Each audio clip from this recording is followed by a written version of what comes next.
ఇకపోతే తెలంగాణ ప్రభుత్వం డ్రగ్స్ని కూకటి వేలుతో తొలగించాలి అని చెప్పి ప్రయత్నాలు చేస్తూనే ఉంది. అయినప్పటికీ డ్రగ్స్ ఎక్కడొక్కడ వెలుగు చూస్తూనే ఉన్నాయి. ఇక వీకెండ్ వచ్చింది అంటే మనం చెప్పుకోకర్లేదు, పార్టీలు పబ్బులు.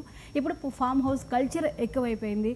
అలాగే ఇప్పుడు తాజాగా ఒక డ్రగ్స్ కేసు వెలుగులోకి వచ్చింది. రంగారెడ్డి జిల్లా చేవెళ్లలో ఒక ఐటీ ఉద్యోగి బర్త్డే పార్టీలో డ్రగ్స్ దొరికాయి సార్. అంటే ఎటువైపు వెళ్తోంది డ్రగ్స్ కల్చర్? అంతకంతకు పెరుగుతుందా అనిపిస్తోంది. ఫామ్ హౌస్ని ఈ మధ్య ఎక్కువగా చూస్తున్నాం. అంటే పెరుగుతుంది అని కంక్లూజన్కి రాలేము. ఎందుకంటే ప్రభుత్వము యంత్రాంగము బలంగా యాక్ట్ చేసినప్పుడు కేసులు బయటపడుతుంటాయి. ఇప్పుడు ఈ పోలీసులు పట్టుకోకపోతే తగినట్టు కాదు, పోలీసులు పట్టుకుంటే పెరిగినట్టు కాదు కదా. అందువల్ల పట్టుకుంటే పెరిగినట్లు, పట్టుకోకపోతే తగినట్టు అనేది మన కంక్లూజన్ రాలేము.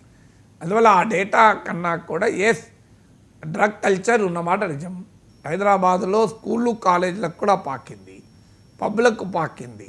ఇది డ్రగ్స్ అయినా మద్యమైనా, మీకు వావిలాల గోపాలకృష్ణ మద్యం గురించి ఒక గొప్ప మాట అన్నాడు.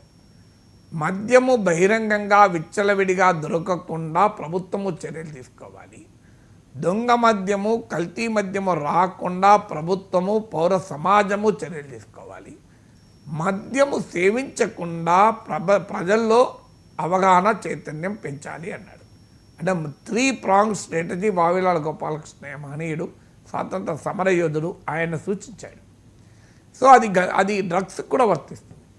డ్రగ్స్ దొరకకుండా, అఫ్కోర్స్ మద్యమేమో లీగల్ కనుక విచ్చలవిడిగా దొరుకుతుంది, డ్రగ్స్ ఏమో లీగల్ కాదు కనుక విచ్చలవిడిగా దొరకదు. కానీ ప్రభుత్వాలే మద్యమును ప్రమోట్ చేస్తున్నాయి, మద్యాన్ని అమ్మండి అని టార్గెట్లు ఇచ్చి అమ్ముతున్నాయి. సో అందువల్ల మద్యం కూడా, సమోసాలే ప్రమాదకరమైన ఆరోగ్య హెచ్చరికలు జారీ చేస్తున్న ప్రభుత్వము మద్యం మాత్రం భారీ ఎత్తున ప్రమోట్ చేస్తుంది. విచిత్రం చూడండి, సమోసాల పైన, జిలేబీల పైనేమో హెల్త్ వార్నింగ్లు. మరి లిక్కర్కు హెల్త్ వార్నింగ్ వద్దా? లిక్కర్ హెల్త్కి మంచిదేనా? మరి లిక్కర్ ఎందుకు ప్రమోట్ చేస్తున్నారు మీరు? బ్రహ్మాండంగా టార్గెట్లు ఇచ్చి ఎంత అమ్ముతారు, ఇంకెంత అమ్ముతారు, మరి మీరు అమ్మరా అని మన ప్రభుత్వాలు చేస్తుంటాయి. ఈ దుర్మార్గం ఎందుకు? అందువల్ల మీకు డ్రగ్స్ దొరకకుండా ప్రభుత్వం చర్యలు తీసుకోవాలి. ఎందుకంటే ఇది ప్రపంచ మాఫియా. డ్రగ్ కార్టెల్ అనేది ఓన్లీ ఒక రాష్ట్ర సరిహద్దులకే పరిమితం కాదు. ఇది డ్రగ్ మాఫియా, ఇది గ్లోబల్ మాఫియా. ఇప్పుడు ఆఫ్ఘనిస్తాన్లో తాలిబాన్ల నుంచి మొదలుకొని ప్రపంచంలో చాలా చోట్ల ఈ మత్తు పదార్థాల వినిమయం జరుగుతుంటుంది, రవాణా జరుగుతుంటుంది, అవన్నీ జరుగుతుంటాయి. సో వాటిని అరికట్టాలి అంటే ఒక పకడ్బందీ వ్యూహము, మీకు పెద్ద ఎత్తున ప్రత్యేకమైన ప్రయత్నం ప్రభుత్వాలు చేస్తూ ఉండాలి. అది ఒక్క తెలంగాణ ప్రభుత్వమే కాదు, దేశమంతటా జరగాలి. కానీ దేశమంతటా అది జరుగుతున్నట్టు కనిపించడం లేదు. సో దేశమంతటా డ్రగ్స్ను ఎట్టి పరిస్థితుల్లో ఎలో చేయమనే వ్యూహం ఉండాలి. రెండవది ఏంటంటే పౌర సమాజంలో కూడా అవగాహన కల్పించాలి. ఇప్పుడు మీ చుట్టూ ఎక్కడో చోట ఈ డ్రగ్స్ వాడకం జరుగుతుంది అన్నప్పుడు పౌర సమాజంపై కూడా బాధ్యత ఉంటుంది. సంబంధిత వ్యవస్థలకు తెలపడము, ఎలా దాన్ని అరికట్టడం అని. ఇవాళ పబ్లు లైసెన్స్ తీసుకునేది ఒక్కదానికి డ్రగ్స్ వాడకం జరుగుతుంది. అలాంటి పబ్స్ను పౌర సమాజం ప్రశ్నించాలి, అవసరమైతే తిరగబడాలి. మీకు సారా వ్యతిరేక ఉద్యమం అప్పుడు చూశాం కదా, దూబకుంటలో స్టార్ట్ అయినప్పుడు నెల్లూరులో సారా దుకాణాలపైన మహిళలే తిరగబడ్డారు. అందువల్ల డ్రగ్స్ను వినిమయాన్ని ఎలో చేస్తున్న పబ్బుల పైన చట్టాన్ని ఉల్లంఘించిన ప్రజలు తిరగబడి ధ్వంసం చేయాలి. నా పిలుపు ఇది. ఇందుకొరకు నాపై కేసు పెట్టినా నేను అభ్యంతరం లేదు. బహిరంగంగా ఓపెన్గా నేను పిలిపిస్తున్నా, ఎక్కడన్నా డ్రగ్స్ వాడిన పబ్బులు ఉంటే దయచేసి ప్రజలందరము, నేను కూడా వస్తాను, మనం అందరం పోదాం, వెళ్ళి ఆ పబ్బును ఫిజికల్గా డిమాలిష్ చేద్దాం. అప్పుడు కనీసము ఇలాంటి పబ్బులు నడిపే పెద్దలకు బుద్ధి రాదు, మేము చేసేది తప్పని. రాజకీయ అయితే ప్రజలందరూ స్వచ్ఛందంగా రావాలంటే అంత సులభం కాదు. అందువల్ల రాజకీయ పార్టీలకు, ప్రజా సంఘాలకు నా రిక్వెస్ట్, అపీల్ ఏంటంటే, మీకు నిజంగానే డ్రగ్స్ రహిత సమాజం కావాలని మీలో కోరికుంటే, ముఖ్యంగా రాజకీయ పార్టీలకు, నేటి మన బిడ్డల్ని మనం కాపాడుకుందాం డ్రగ్స్ నుంచి అని మీకు ఆలోచన ఉంటే, లెటర్స్ ఫైట్ ఇట్. సారా వ్యతిరేక ఉద్యమ స్ఫూర్తితో, దూబకుంట మహిళల స్ఫూర్తితో, నెల్లూరు జిల్లా దూబకుంటలో సీతమ్మ కథ అనే పాఠాన్ని వయోజన విద్యా కేంద్రములో విన్న ఆ గ్రామ మహిళలు ఎలా తిరగబడ్డారో సారా దుకాణాల పైన, సారా మాఫియా పైన, ఈ డ్రగ్స్ను విచ్చలవిడిగా ఎలో చేస్తున్న వ్యవస్థల పైన తిరగబడదాం. Let even if it is a breaking of law, let us break. Even if it is illegal, it is justifiable.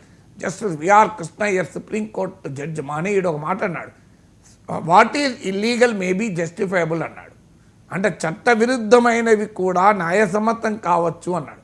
అందుకే లా అండ్ జస్టిస్ అంటారు, లా అనరు. ఈవెన్ ఇఫ్ ఇట్ అలా ఫిజికల్గా అటాక్ చేసడం లా వయలేషన్ అయినా still we are ready for it. దాని కొరకు జైలుకైనా వెళ్దాం, ఇబ్బంది ఏం లేదు.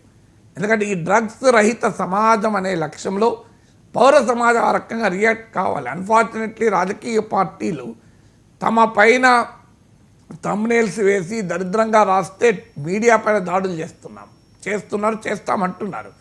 మీడియా పైన దాడులు చేయడం రైట్ ఆరాంగా ఆ డిబేట్లో నేను వెళ్ళలేదు. కానీ ప్రజల్ని నాశనం చేస్తున్న పబ్ల పైన ఎందుకు దాడులు చేయరండి, నాకు అర్థం కాదు. ప్రతి పార్టీకి యువజన విభాగాలు ఉంటాయి, మహిళా విభాగాలు ఉంటాయి. Let us appeal to all parties. మీరు ఎక్కడైనా డ్రగ్స్ ఒక పబ్లో దొరికితే మనం అందరం పోయి ఫిజికల్గా పబ్ డిమాలిష్ చేద్దాం. అంటే పోలీస్ వ్యవస్థను మేనేజ్ చేయొచ్చు, పౌర సమాజాన్ని మేనేజ్ చేయలేరు. పోలీస్ వ్యవస్థను తమకున్న డబ్బుతో, తమకున్న అధికార కాంటాక్ట్లతో ఇలాంటి వాళ్ళు మేనేజ్ చేయొచ్చు.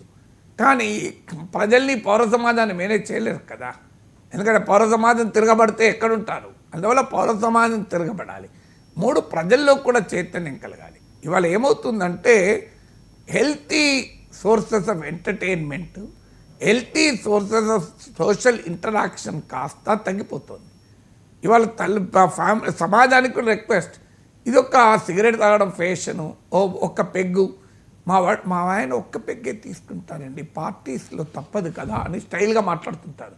పార్టీస్లో తప్పదు కదా, ఇక ఎందుకు తప్పదండి? నేను 40 ఏళ్ళుగా పబ్లిక్ లైఫ్లో ఉన్నా, రాజకీయాల్లో ఉన్నా, 8 ఏళ్ళు ఎమ్మెల్సీగా ఉన్నా. జర్నలిస్టులు మనందరికీ తెలుసు, మా ప్రెస్ క్లబ్ల పైన విమర్శలు కూడా ఉన్నాయి, ప్రెస్ క్లబ్ల్లో బార్లు ఎందుకు ఉంటాయని. మరి నేనే మందు దాగానే ఇంతవరకు మందు స్మెల్ కూడా తెలియదు నాకు. మరి నేను ఎలా ఉండగలిగాను? ఎందుకు ఉండలేమండి? కానీ అదొక న్యూ నార్మల్. ఏం చేస్తారండి? సోషల్ కాంటాక్ట్స్ అండి. మా మా మా మా మా మా వాడికి సోషల్ కాంటాక్ట్లు ఎక్కువ, మా వారికి సోషల్ కాంటాక్ట్లు ఎక్కువ. నేను సోషల్ కాంటాక్ట్లు నాకు కూడా ఎక్కువే. సోషల్ కాంటాక్ట్ లేకుండానే 2 సార్లు ఎమ్మెల్సీ గెలిచాను, 3ఓసారి ఓడిపోయినా 58,000 ఓట్లు వచ్చాయి నాకు. ఏ కాంటాక్ట్ లేకుండానే 58,000 ఓట్లు వచ్చాయా? మరి నా సోషల్ కాంటాక్ట్లో మందు కాదు, టీ తాగుడు ఎక్కువ. మరి ఎందుకున్నాడు? అందువల్ల ఇట్ ఈస్ అల్టిమేట్లీ సమాజం దీన్ని చీదరించుకోవాలి. డ్రగ్స్ను సమాజం చీదరించుకున్నప్పుడు మాత్రమే తగ్గుతుంది. ఈ చీదరించుకునే క్రమంలో అవేర్నెస్ క్రియేట్ చేయాలి. స్కూల్లో, కాలేజీల్లో, విద్యా వ్యవస్థ ద్వారా, మీడియా ద్వారా అన్ని రకాలుగా ఈ కల్చర్ ప్రమాదకరము, మందు మత్తు కల్చర్ ప్రమాదకరము, ఇది చట్టవిరుద్ధం అనే అవగాహన కూడా మనం కల్పించాల్సింది.